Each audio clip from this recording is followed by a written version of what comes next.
गुरु प्यारे साध संगत जी, राधा स्वामी जी। साध संगत जी, आज मैं सुनीता फिर हाजिर हूँ आपको एक बहुत ही सुंदर साखी सुनाने के लिए, जिससे हमें कुछ न कुछ सीखने को अवश्य मिलेगा जी। साध संगत जी, साखी शुरू करने से पहले आपसे बेनती है कि आप चैनल को सब्सक्राइब कर दें और बेल आइकन को भी दबा दें, जिससे आपको और भी साखियाँ, शब्द और रूहानी वचन सुनने को मिलते रहें जी। तो साध संगत जी, ज्यादा वक्त खराब ना करते हुए साखी शुरू करते हैं।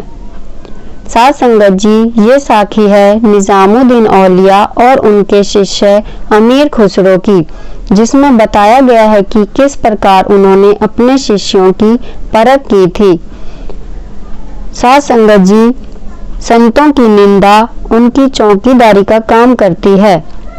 निकम्मे जीव तो हट जाते हैं, पर जो प्रेमी जन होते हैं वो रह जाते हैं। निंदा चौकीदार बिठाई, कोई जीव धसने नहीं पाई। जिक्र है कि निजामुद्दीन औलिया के 22 शागिर्द थे, यानी 22 शिष्य थे। हर एक चाहता था कि गद्दी उसे मिले।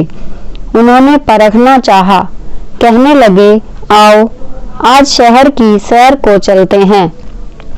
जिन्होंने देखा लगे सोचने कि आज पीर भी बाजार में फिरता है और मुरीद भी।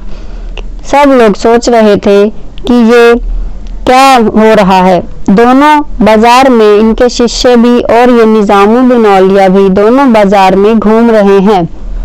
एक दो बाजारों में से निकलकर वेश्याओं के बाजार में चले गए और आगे चलते रहे, और लोगों ने कहा कि आज पीर अपने मुरीदों के साथ यानी शिष्यों के साथ कौन से बाजार में घूम रहा है।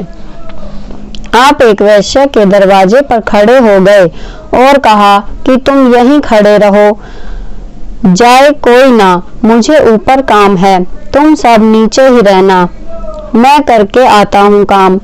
यह कहकर वेश्या के चौबारे पर चढ़ गए। आगे मालकिन हाथ जोड़कर खड़ी हो गई, कहने लगी, मेरे धन्य भाग्य, मेरे घर महात्मा आ गए, मैं तो बड़ी पापिन हूँ, हुक्म करो, कुछ मुझे बताओ, आप क्या चाहते हैं। आपने कहा, मुझे रात गुजारनी है, मुझे कोई अलग कमरा दे दो और तुम किसी और कमरे में आराम कर लो।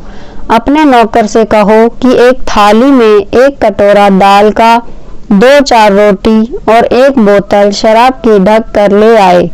उसने कहा, जी सत्य वचन, अभी मंगवा देती हूँ। नौकर को भेजा कि जाओ और ये सारी चीजें ढक कर ले आओ। वह उसी तरह ढक कर ले आया जो जो उसको बोला गया था। शिष्यों ने कहा कि पीर की पीरी खो गई है, उन्हें पता नहीं क्या हो गया है जो वो यहाँ आ गए हैं। अब शराब कबाब उड़ेगा। हाथ पर हाथ मारकर पहले एक खिसका, दूसरे भी सब शिष्य ऐसे ही बड़बड़ाते रहे। फिर दूसरा भी चला गया और तीसरा भी चला गया। इसी तरह 21 के 21 शिष्य खिसक गए धीरे धीरे और सब चले गए। सिर्फ एक बाकी रह गया। वह दाल रोटी किसे खानी थी और शरबत किसे पीना था। आपको तो अपने शिष्यों की परख मंजूर थी। अपने शिष्यों की परख करने के लिए आपने ये सब करना मंजूर किया था। जब सुबह हुई तो नीचे उतरे, देखा कि एक ही शिष्य अमीर खुसरो खड़ा है। आपने पूछा, बाकी सब कहाँ चले गए। तो अमीर खुसरो ने कहा, जी सब धीरे धीरे चले गए। जैसे जैसे समय बीत रहा था, सब एक एक करके फलाने फलाने समय पर अपने अपने घर चले गए। आपने पूछा, तू क्यों नहीं गया। कहता है, हजरत, मेरी आपके सिवाय और कोई जगह ही नहीं है, मैं कहाँ जाऊं। हंसकर गले लगा लिया और उसे ही गद्दी सौंप दी। सो फकीर देखते हैं कि और परखते हैं कि कौन सा शिष्य योग्य है और कौन सा नहीं। क्या गुरु अमरदास जी ने नहीं आजमाया। उन्होंने भी तो अपने शिष्यों को आजमाया था। जब कहा कि चबूतरे बनाओ। लोगों ने चबूतरे बनाए। आपने कहा कि यह ठीक नहीं, गिरा दो और बनाओ। लोगों ने गिरा दिए और बनाए, फिर नापसंद कर दिए। इसी तरह कई बार बनवाए और गिरवाए। आखिर सब छोड़कर हट गए और सोचा कि इनको पता नहीं क्या हो गया है जो बार बार चबूतरे बनवाते हैं और गिरवा देते हैं। एक गुरु रामदास जी रह गए। लोगों ने कहा कि गुरु साहब पागल हैं, उनकी अकल मारी गई है। क्या तेरी भी अकल मारी गई है? गुरु रामदास जी रो पड़े और कहा कि तुम मुझे जो मर्जी कह लो, लेकिन मेरे गुरु साहब को कुछ ना कहो, क्योंकि यदि गुरु साहब की अकल कायम नहीं तो किसी की भी अकल कायम नहीं हो सकती। यदि वे पागल हैं तो सारा जहान ही पागल है।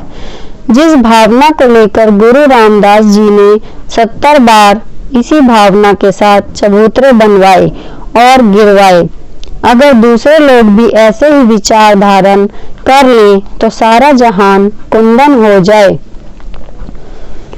कहते हैं कि बिरला ही होता है कोई जो प्रेमी निकलता है और जो निंदा सुनकर भी प्रभावित नहीं होता, नहीं तो बड़े बड़े लोग मारे जाते हैं, पीछे हट जाते हैं।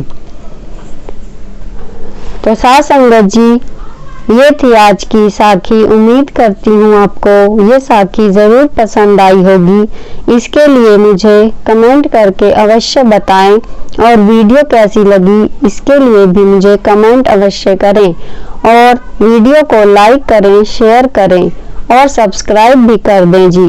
राधा स्वामी जी।